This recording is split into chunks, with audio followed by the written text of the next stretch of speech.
Hello, everybody. It is Tuesday in Pittsburgh, Pennsylvania. My name is Adam Bittner, Assistant Sports Editor for Multimedia at the Pittsburgh Post-Gazette, back with Jason Mackey for, I keep saying they're emergency podcasts, Jason. I think they're just news podcasts at this point. We're reacting when the Pirates make moves, maybe not doing so much Pirates talk when they're not. And the last couple of weeks have been busy. So Jason's back to talk about the big news of today, which is that Andrew McCutchen is back officially. Jason broke the reporting last week that the energy was moving in that direction, but it is official today. Also, last night, Martin Perez signs, the starting pitcher, formerly the Red Sox, the Rangers, and others, joins the Pirates rotation. So a lot to react to. Jason, how are you? I'm doing well, Adam. Good to be talking to you under these circumstances. I think we can both agree, for whatever interest you might have, whether you're a Pirates fan or a Pirates beat writer who, is paid to be on top of this stuff and break it. It's certainly interesting fodder. They've needed to address their rotation, so I'm glad they got Perez. As I reported today, alongside the McCutchen stuff, like they're not done. I expect to hear from Ben Cherington at some point this week. And we'll probably talk about the pitching aspect. The McCutchen stuff is something I largely expected, like I reported last week. It's been moving in this direction. Basically, the only hang up is just them wanting to see more of him health-wise. And, they're good with it. He wants to come back. They want to have him back, whatever. I think it means a lot for the Pirates. But, finally got to a place where we could say it was done today.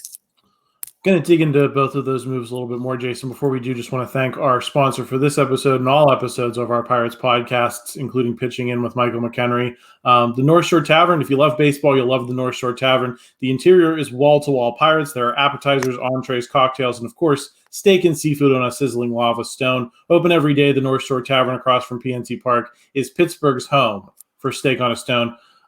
Jason, let's talk about McCutchen first. I think Pirates fans knew what he was for this team last year. Not the same Kutch we remember, not tracking balls down in the outfield, not running like wild, but still contributing at the plate. How is the role the same this season, and how is the role maybe going to be a little bit different? Yeah, I think there's probably going to be some ways that the Pirates have informed what they're going to do in 2024. Maybe not play him as much out of the gate, regardless of how well he plays.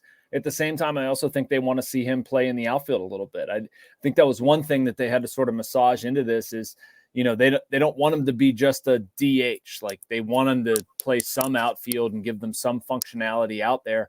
And I think probably if you look back at last season, they got a little aggressive. He played well. It was great. They needed the help. Hopefully they don't need the help as much, that there are more guys contributing. So I think the role is going to be a little bit of that. I think as the season went on, Adam, Andrew kind of grew into what he is counted upon for. People turn to him. Nobody understands making the step that the Pirates are trying to make better than Andrew. He's not a super vocal rah-rah guy. He can be if he needs to be. I don't think that's his personality, but I think he had to kind of be the conduit a little bit more from coaches or people in the front office to players. And I think as the season got on, he got more comfortable in that role. I'm not going to argue with having Jason Mackey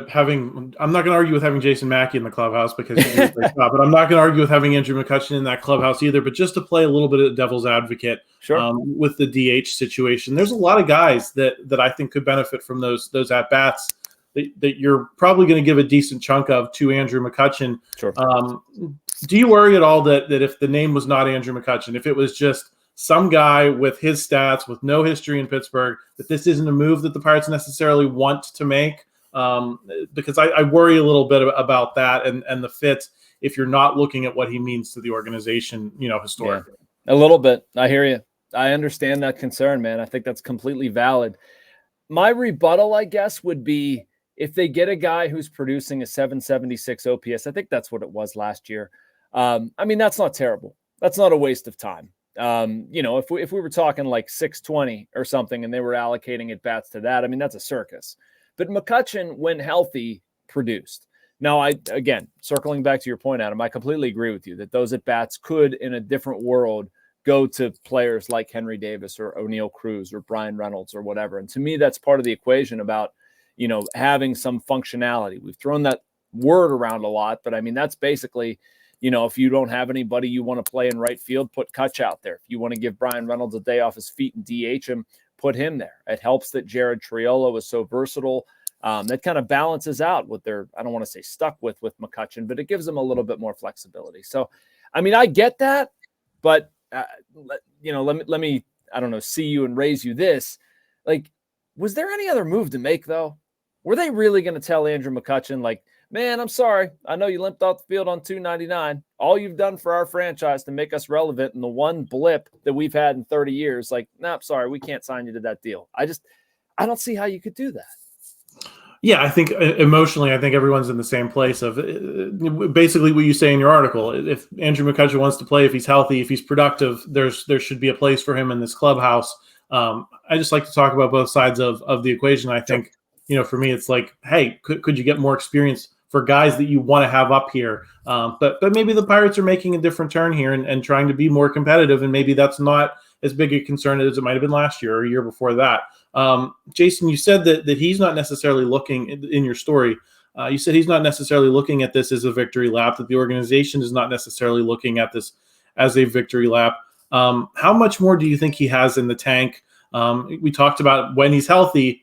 I think it's getting to the point where it's a valid question whether he can stay healthy at his age 37 season. So what's your read on that situation, both in terms of how he feels, how the organization feels, and how, maybe you feel as an observer of the situation? Yeah, I mean, one of the things that I've sort of maintained, Adam, I thought, like, I've used the term get on the Miguel Cabrera, Adam Wainwright plan, and I think that would make sense. I hate to tell Andrew McCutchen something I don't think he can do because he's proved everybody wrong a lot, but I do worry about how much he's going to hold up over 162 and what this looks like at the end.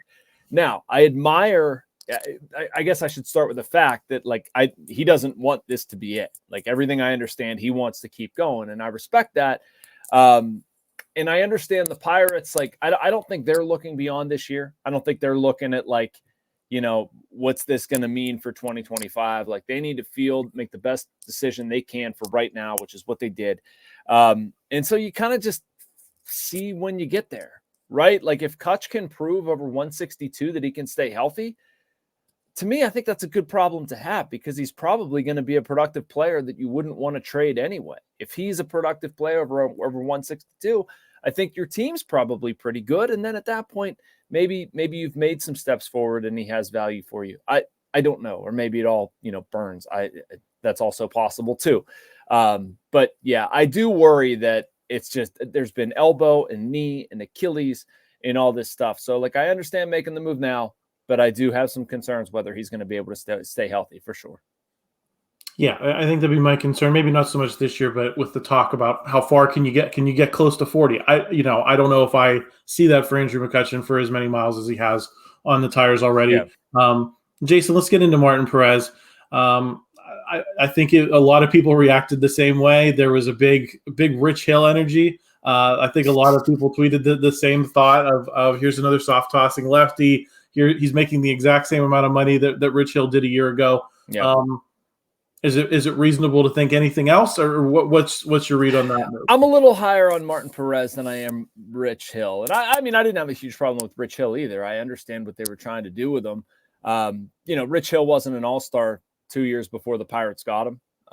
He had a really good 2022 season, and I've read and seen all of the regression gods coming to get him, and what was sustainable and what was not. I understand that stuff, but I still don't think they didn't dumpster dive here. Like, they got a pitcher to fill out their starting rotation. They've needed pitchers to fill out their starting rotation. As I've said to you and other people, I think it's only fair to judge this when it's done. And I'll link that back to the McCutchen piece where I sort of talked about, I do think there's at least one more move that they would like to make.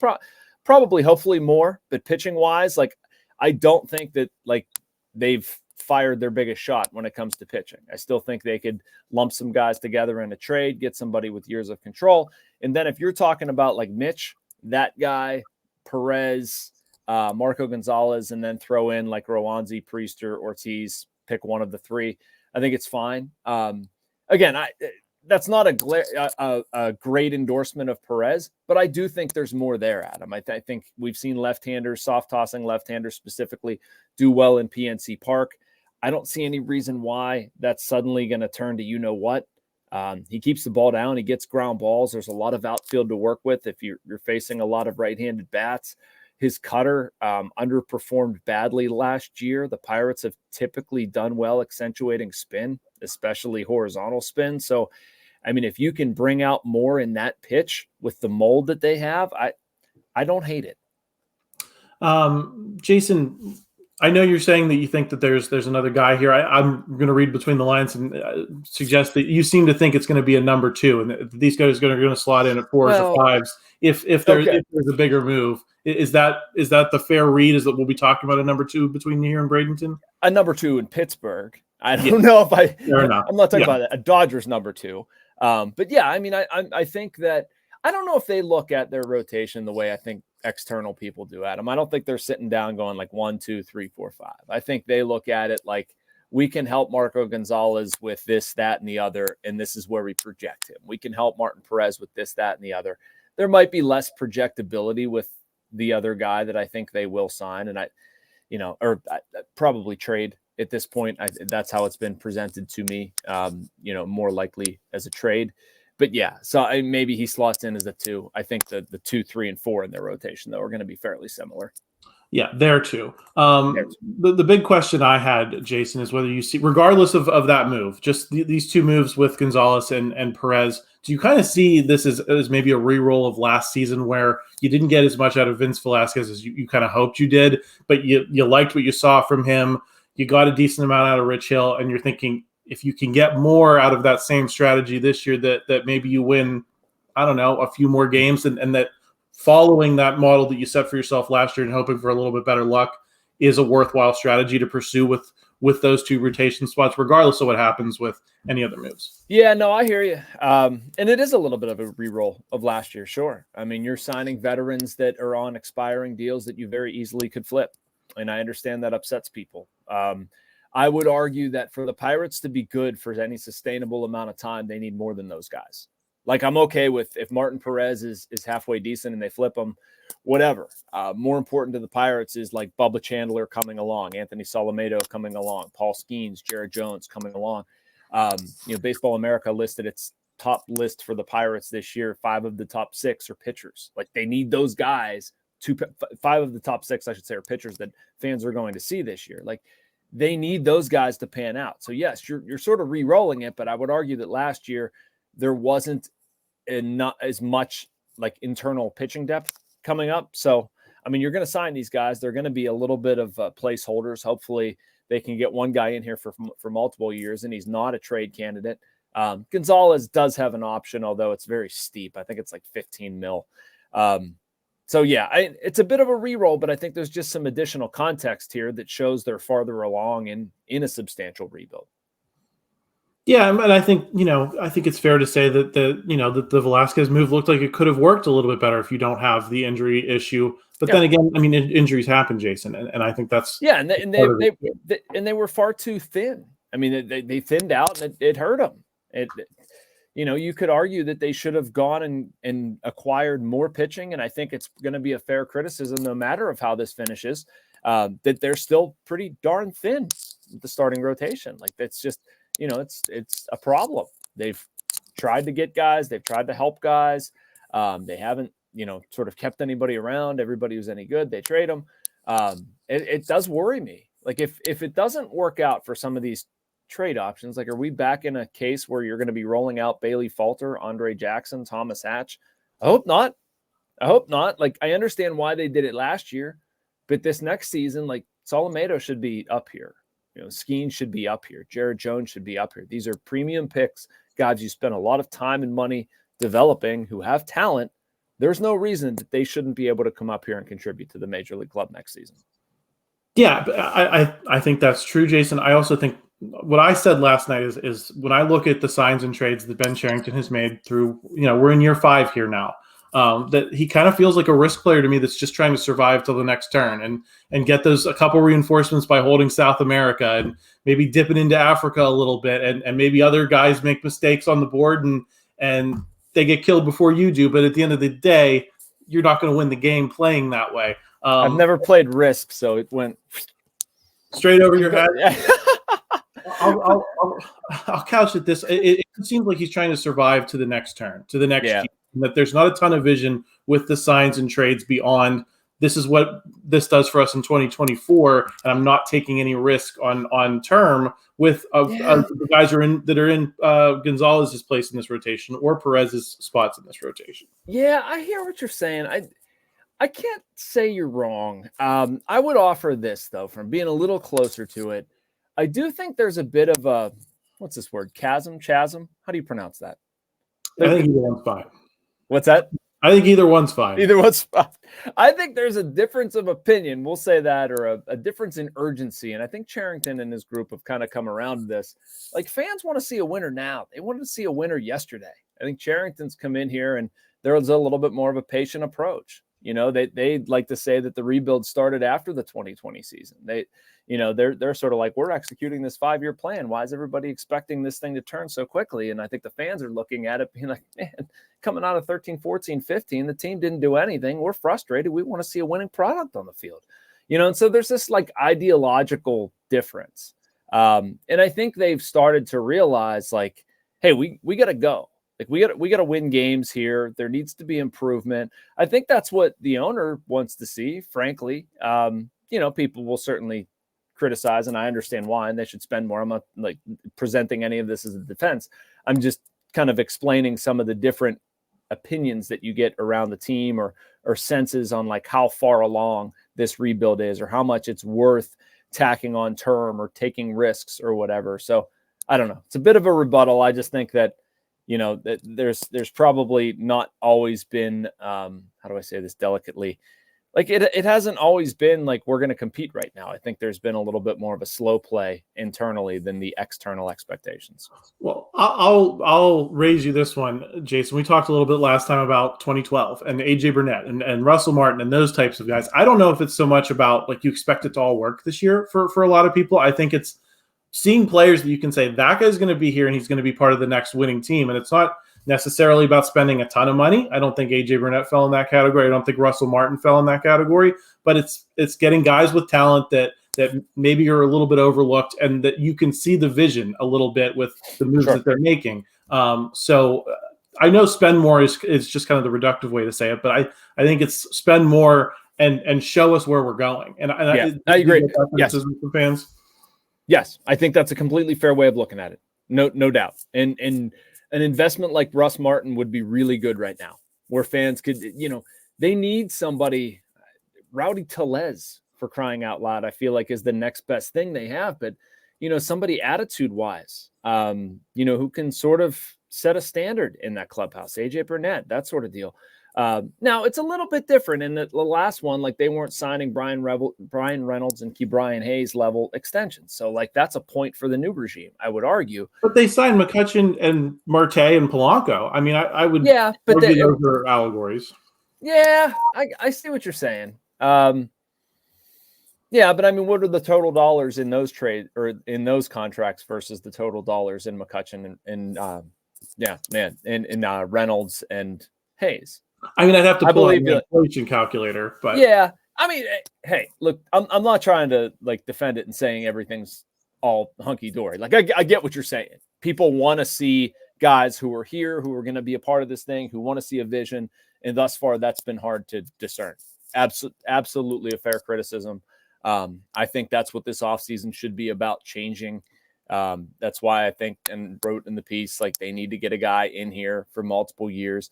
I don't think you necessarily need to dole out a 3-year contract via free agency, but if you lump some of your younger players and attractive pieces, send them to another team and get one guy back that has multiple years. Like, I feel like that's the kind of thing that would be looking at and saying like, okay, so-and-so is going to be here for multiple years. But yeah, if I'm a fan, of course I want more than mercenaries on my team. I understand that. And I think that's part of what, building the farm system like they have is that's part of it, right? Is you got to use these prospects to go get those pieces when the time comes, and we're getting to that point. And I think the uncomfortable truth is, a lot of this hinges on whether these guys they've developed are actually the players that we've been sold. And I think no doubt there were cracks in that foundation last season.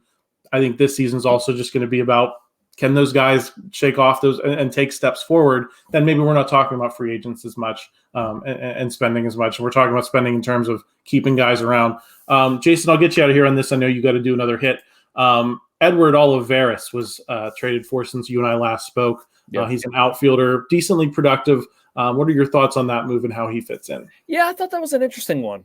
I'm not rolling out Edward Olivares on opening day. I mean, maybe he has the spring and becomes a fantastic story. I don't know. I like his potential. I like, it has a lot of power. Probably needs to clean up some of the swing and miss and swing decisions and whatnot, and a little bit more of a cautious approach at the plate. But, they gave up a low A, I don't even know what, a low A position player. It was, a whatever move for like an OPS plus of 109, if I'm going off memory. I mean, I'll take chances on that all day long if I'm the Pirates. The guy had one of the, they put in the release, one of the best average home run distances in the American League last year, finished the season really strong, hit, 3 something over his last 22. It's something. I mean, worst case scenario, he's an outfielder in AAA. They gave up nothing to get him. And I mean, sooner or later, Adam, I feel like they have to hit on one of these flyers, right? Just like law of averages. Not that he was a dumpster dive a la, Dylan Peters, or I don't know. I'm trying to think of somebody else who falls into that category, but they've rustled around the bargain bins quite a bit. He's a little bit above that. Still a relatively young guy with some tools. I'm intrigued, put it that way. Got to find a Garrett Jones at some point. Somewhere, something, right? I mean, it doesn't have to Ben be Gamble's been their best position player that they've grabbed off of there, and I'm not sure what that's saying. Yeah, they just I hear what you're saying of like maybe you don't have a guy hit 23 home runs in a half season like Garrett Jones did, but you find someone who just does a little something, right? Jason, any final thoughts on where things stand with the Pirates and anything else that you're seeing possibly coming down the road? Yeah, here? You brought up a really good point, and I'll close it on this about so much is going to be determined by what happens with the young pitchers. This off season's all about trade, spending. What do they do, and this, that, and the other? Like, it's not as easy to focus on the guys they do have. But I mean, the last regime was crushed for how obstinate they were with pitching, how they couldn't get guys to complete their development at the major league level. And we're seeing that. And that's like the big question that this group has to answer, right? And we don't know. I mean, they've made some bad trades. They've made some halfway decent trades. I think they've drafted okay. I mean, we don't have a ton of evidence, but right now, getting guys to complete their development at the major league level, specifically with those young pitchers, and whether or not they can reach those guys instead of being obstinate the way they were in the past. And we've seen some signs about them being very sinker heavy and wanting very specific things that it not necessarily jiving with Rowe and Ortiz and Priester. So that's something that I've absolutely got circled, man. I mean, it's not optional. They have to get through to those guys. They have to be productive players, and not just the 3 I mentioned, but Solomedo, Chandler on down. They need those guys to advance. Yeah, and I think those guys that are on the front line here, Jason, are the bellwethers for whether we're supposed to believe in the guys that are coming down the road. Because I'm frankly sick of the next guy's going to be good. Trust us. And I think that's what the importance of Roansy Contreras. Maybe he doesn't turn into your number 1, number 2 for the future, but if you see things work with him, then you can believe that those guys that have maybe a little bit more talent are going to have a chance to work out as well. Yeah, and I mean, you're looking at Mike Burrows coming back, right? Like if we're to believe that he's going to be anything special, like I want to see the guys in front of him develop. If we're to believe Chandler and Solomedo are going to work, the guys in front of them have to do something, or Braxton Ashcraft, or I don't know, Thomas Harrington, or these like younger pitchers they have. I mean, it's a whole program to get through to these kids. And, frankly, I haven't liked what I've seen a whole bunch. It's been a lot of good talk, but I don't, I don't know. Quinn Priester did get a little bit better at the end of the year, but is it enough to make you feel all warm and fuzzy inside going into spring training at 24? Probably not. Legitimately worried about Roansy Contreras and whether they can get him out of his own head. I think they bit off too much too soon with him. I don't know if that was all necessary. So I don't know, man. It's going to be really interesting to see. It can all change this year. I also think it's a fair thing to say that these are young players and stuff changes fast and they could figure it out. We saw it with Mitch. So it'll be an important season. If they are going to win, it's going to be, largely driven by guys internally improving. Yeah, I agree with that. And Jason, thank you so much for stopping by. I know you got a lot more talking in your future, so thanks for making some time for us here on the YouTube channel. And we'll be back. I think you're gonna be back on Pitching In on Friday, but if anything happens, we'll be back before that. So yep, always a priority. Always fun, man. All right. Thank you so much, Jason. Everyone else, if you enjoyed this video, please like it. Help us out with the YouTube algorithm. Please subscribe to the channel so you don't miss any of our Steelers content, Penguins content, Penn State, Pitt, all that stuff. And we will talk to you again soon.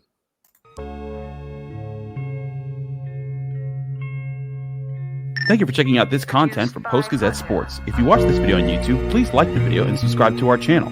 For all of the sports coverage the Post-Gazette has to offer, visit post-gazette.com.